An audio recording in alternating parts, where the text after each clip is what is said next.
all 9 episodes of Daredevil Born Again have dropped, so it is time to do a spoiler review of Daredevil Born Again. So let's get started.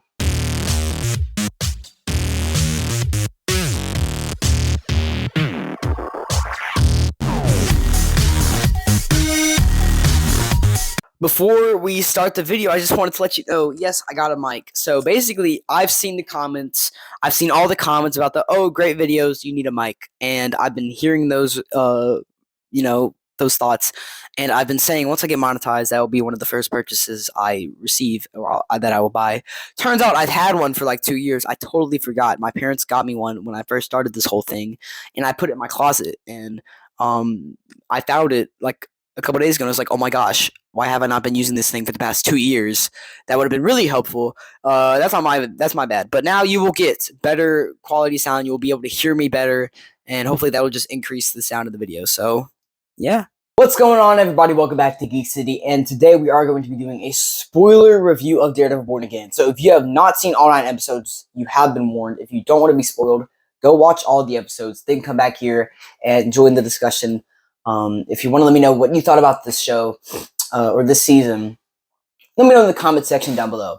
And just for some context, I love Daredevil. Whether it's the comics, I collect a lot of the comic books. In fact, my next reading order is going to be Daredevil. The plan right now is for the Daredevil reading order, which in case you are newer to the channel, my reading orders are my most popular videos normally, and that's basically where I take a character or a team, like I've done X-Men and Justice League, and I basically go through their entire comic book history. I try to buy as much of their books as I can and just take you through their whole history. Those videos usually do pretty well, and they seem to be pretty helpful. And if you comment what the next reading order you want to be on those reading order videos, yours will be added to the poll. And so Daredevil was added in a comment, and that was the comment that got the most votes on the poll that I did. So Daredevil, that should be coming out around the summertime, so stay tuned to that. But anyway, to get backtracking here, what I meant to say is, yes, I love Daredevil. Read the comics, collect all the figures and the, random whatchamadoits and stuff. So yes, I do love Daredevil, and that TV show, the original TV show from Netflix, is something else. It's a great, superhero TV show, but it's also just a great series in general. A great crime drama / superhero show. It's truly something special that even some of my favorite comic book TV shows aren't going to live up to what that show did. It's incredible. And that's kind of what I figured. I figured the show, there would be no way that Daredevil Born Again was going to be on the same level as Daredevil. I just knew it. I mean, it was excited. Of course I was. Are you kidding me? It's Daredevil.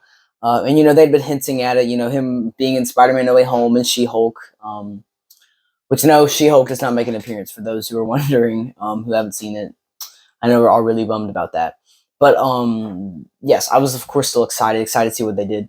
And overall, I'm pretty pleased with how the show turned out. I think it's definitely one of the best projects we've gotten from the MCU in a long time. Definitely, I would say top 3.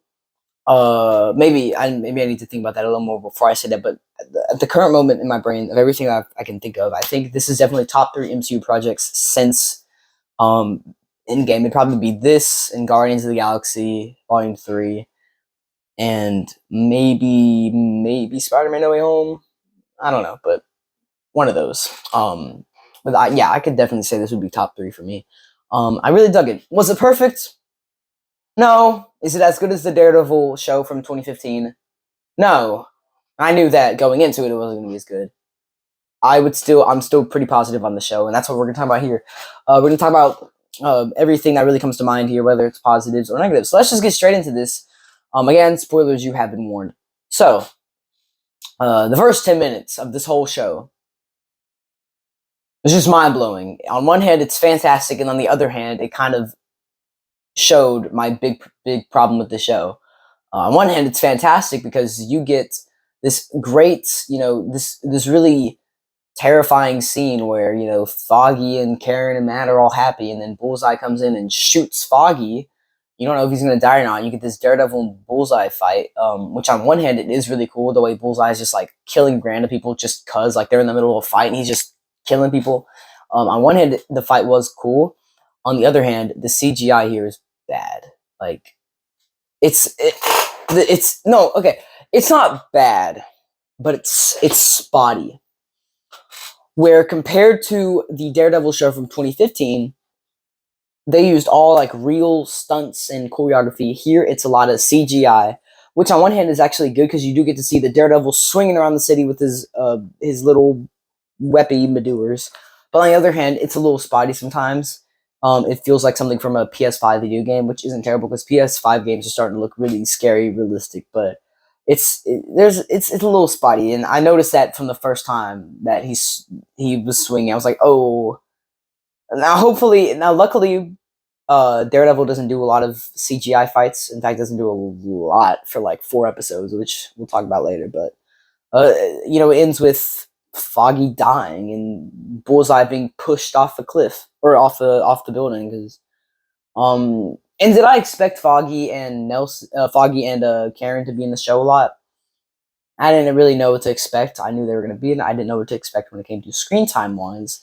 But yeah, they didn't waste any time to get rid of Foggy, which kind of brings in this 1 year later. We see Karen saying goodbye to Matt after the trial, and Bullseye being sentenced to prison and getting reintroduced to Fisk and running for mayor, and a lot of the season adapts the Charles Soule Daredevil run, which I would like to get the omnibus, but it's out of print. So I do have this one trade from that run. It's Daredevil Mayor Fisk. Am I going to buy all of the Charles Soule trade paperbacks? No, I'm probably just going to stick to this one unless I just run into something. But a lot of this new Daredevil show is based on Charles Soule's run, whether that be Kingpin running for mayor or Muse. A lot of that stuff came from this run right here, and it's pretty good. So that's not too much of a bad thing. But let's just kind of talk about each episode here. Not every episode, but kind of just deep dive into some more things here. Let's talk about some of the positives. I think that you get, of course, some incredible acting from especially the two leads here with Charlie Cox and Vincent D'Onofrio, who just are perfect for these roles, and I can't imagine anybody else playing them. And I know people say that with every comic book casting, but really, it's gonna take some time to adjust to seeing new versions of Matt Murdock and Kingpin for me. They give great performances. The writing, like dialogue wise and everything, is still like top notch. It's really, really good. I like there's a lot of like thriller moments in here. There is some cool action. It's a little spotty, yeah, but it's still cool. I really like the small little white tiger arc. That was a really cool character, and I kind of hate that he was killed, but it does help push the plot forward. And the performance was really good. And I didn't know that actor had passed away, so rest in peace to him. The Punisher and and Matt scene from episode 4 was great. That was really good. Stuff like that, like this individual scenes are really good. I'm digging a lot of the plot. I like at first I liked his new girlfriend. What's her face? I don't remember her name. The therapist. I liked her at first. I thought she was pretty cool. And then over like the last 2 episodes, you're like, oh, she's trusting like Wilson Fisk over her boyfriend, and by the end of the show, she's very close to Fisk.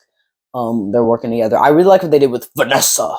That was actually not a bad impression. When I was a boy, Vanessa.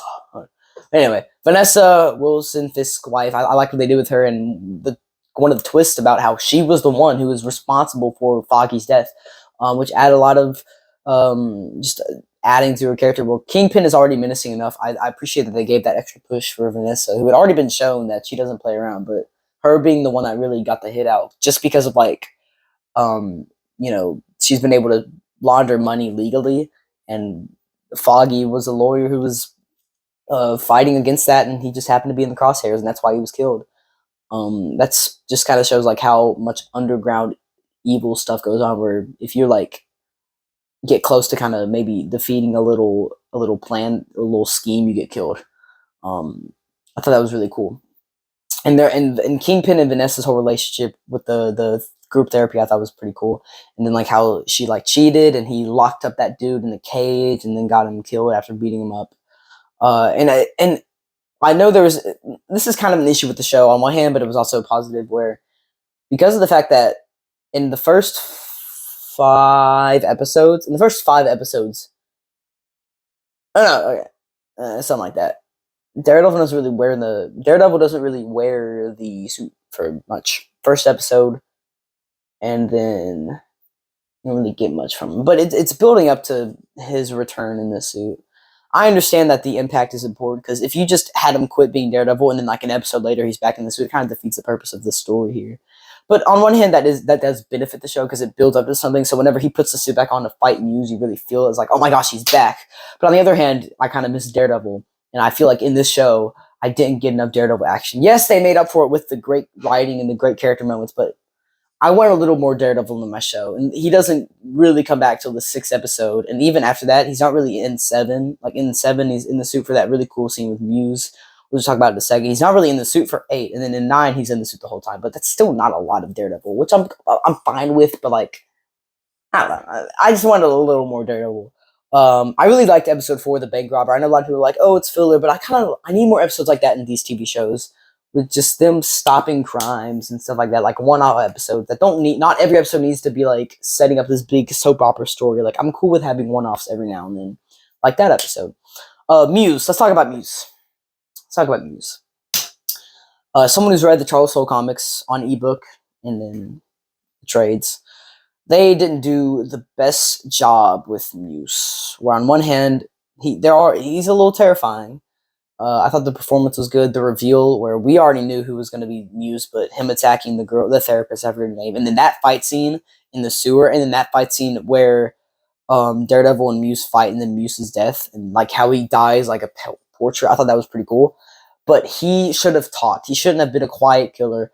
Muse is really funny, and they kind of ruined that. Like I thought it would have been funny if at the end of that episode, at the end, like what episode where he's spray painting, and the girls are like, "Can we take a picture?" I thought it would have been funny if they do in the comics where he like looks at them really menacing. And he's like, "Sure," and then he kills them. Like stuff like that is really funny. Like a lot of his personality was lost because he's not talking. He's just a quiet killer. I think they kind of fumbled it on that front. But I still like what they did with him. A lot of people are mad that they killed him off, and as someone who I'm not like a number one like huge Muse fan, I'm not too bothered by it. I like what they did with him. You know, the 2 episode arc is fine enough for me, but I get why other people needed it, more time with him.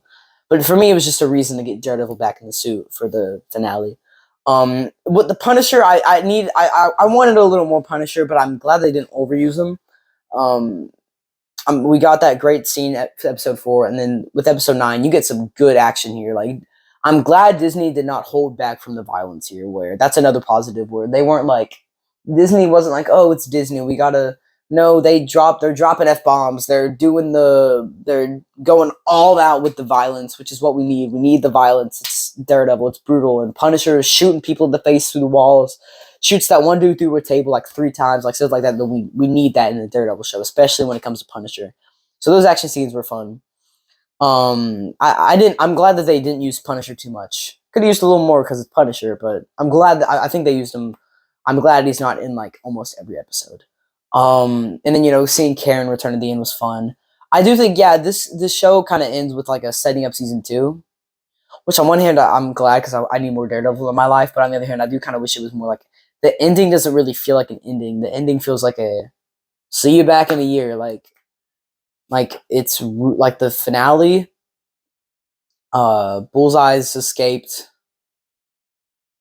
Daredevil and Punisher fight. Punisher's captured. Kingpin kills that dude, which was really, again, another really violent scene. Definitely like one of the most brutal scenes from the MCU where he like crushes that dude's head and pulls it off. So we're seeing like Kingpin fully back, locking up vigilantes, including the Punisher. And so I'm sure season 2 is going to kind of adapt the Devil's Reign story, which would be fun to see. Maybe Spider-Man, if Sony can get their crap together, but we might be able to see like Luke Cage and all them in season 2 if they do Devil's Reign, which seems like what they're setting up. But it was a little annoying that like, okay, season 1's finale is just, hey, see y'all again soon. Like that's what it felt like to me. It wasn't a conclusion to this thing that we've been building up. And my one, this was everything else I mentioned is kind of nitpicky, not like a huge problem for me. Like, I probably would have given it like a 9.5 if not for this. This bumps it down a little bit. What they did with Cole North. Maybe season 2 will change, but Cole North was brought into the Chip Zdarsky Daredevil run. This run right here. He's a cop brought in. I don't remember where he's brought in from, but he's a cop brought into New York. Let me see if I can find. But he's brought into the city of New York. There he is. And he doesn't play around. He gives Daredevil a run for his money. And he's a great character. One of the best parts of Chip Zdarsky's incredible Daredevil. If you haven't read this run, go read Chip Zdarsky's run. There's 2 omnibuses or trades, like I own them. But Cole North's a really cool character in the comics. Love what they did with him. I love the fight scene with Daredevil that he has. And eventually how he starts to, work with, Daredevil. But in the show, they turn him into just an evil cop. That's it. That's all he is. He's the one who killed the White Tiger. Here's what I was hoping would happen. He'd be working with the evil cop, anti-vigilante group, and then something would happen in episode 9 where he would start helping Daredevil. Like, he would just see how brutal Kingpin is, and he would stop. Nope. We find out he's the one who killed the White Tiger. They reveal that, and I was like, so mad. What are we doing here? Why did you turn such a good side character into a cop that's evil? Like, that's all he is. He barely talks. He's barely in the show. He's just the guy that killed White Tiger. That makes me angry. That makes me mad. That was really disappointing. But with all that to say, I still really enjoyed the show. One of the best things we've done from the MCU in a while. I appreciate that the MCU is taking the risk of going full out like they did with Deadpool and Wolverine, with the violence, with the gore, and I missed these characters. I totally forgot to talk about the other thing my other big problem with the show. I had 2 big problems. What they did with Cold North. I know it seems like I'm being negative, but I'm going to wrap this up and be positive. The final thing. Without Karen and Foggy here, it does not feel the same. I don't know why I forgot to talk about that. That's a huge thing for me. There's definitely, it feels like you can feel that there's something missing, because Foggy and Karen were kind of the heart of the show for me. Like, their interaction with Matt, them working as a team, their situationship. Removing that from the show, it's not the same. You get these new people that he works with, and they're fine, I guess. But they're not Foggy and Karen, and it shows. It definitely affects the season. I kind of miss them. But that's it. Those are my 2 big problems. I overall still really enjoyed this show. I'd probably give it like an 8 out of 10. Of course, not as good as the fantastic Daredevil show from 2013 2018. But I'm glad we're getting to see these characters continue, and I am excited I'm excited to see where season 2 goes. Hopefully, they can improve on some of the things that were missing. If they bring Karen back fully, because I know she was in season 1 a little bit, but if they bring her back like fully, that can maybe fix some of the issues. And I know we're getting more Bullseye, and I know we're getting the black suit, the black and red Daredevil suit, which I am excited about. I think season 2 has a lot of potential, and I'm really excited to see where they go. Maybe they can fix some of those issues. But again, still really enjoyed the season. Give it an 8 out of 10. Let me know in the comment section how you would review this season. Make sure to like this video, subscribe. We're really close to being able to be monetized, which would help me out so much. I could buy more books, review more stuff, do more reading orders, buy new equipment. I believe you have to have 1,000 subscribers. We're close. We're at 875. And watch time hours have to be 4,000. I'm at 2,000. So come on, y'all, help me out. It would be a great birthday present. My birthday present's in May. If y'all want to help me out, keep watching videos and subscribe if you haven't. Make sure to like, subscribe, and as always, stay geeky. Might swerve in the carnival.